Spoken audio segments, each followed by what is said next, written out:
Viewers and subscriber, welcome back to the channel.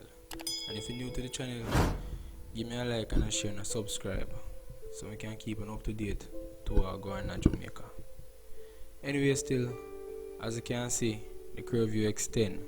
So we don't know how long it go extend for one, probably all one next 2 weeks or 3 weeks or 4 weeks. We don't have no clue. Just go read when we see in an article. Anyway, I get into it right now. The government will extend the current island-wide nightly curfew.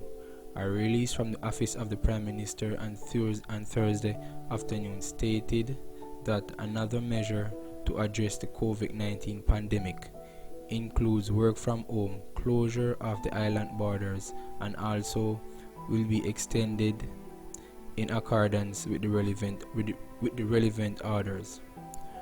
According to the ODPM, Prime Minister Andrew Holness will give details and measuring during an update to the nation on Wednesday. So, basically, the way I say, thing that gets serious. Well, it did serious already. It is serious.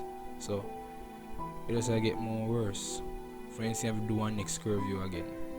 And this one that goes out for all of the people on the internet making them turn themselves in a fool about them and go in and Prime Minister we suck that and all type of sitting. And see, the whole of them have to come apologize because they know they're foolish and they keep up. So as me have to say, we don't want the virus spread anymore. So all you have to do, follow the rule, stay on the yard. Simple as that. You don't have to no problem with no government and no police and look for you because you come make a fool on the internet and then we're there. As follow the rule, cause trust me, but they am no one catch it. You understand? So if you curfew have to extend, that's under better management. So less people can do it, make it work so. And just stay on the yard when the time to stay on the yard. Anyway, peace. Thanks again for tuning in. Like and share and subscribe.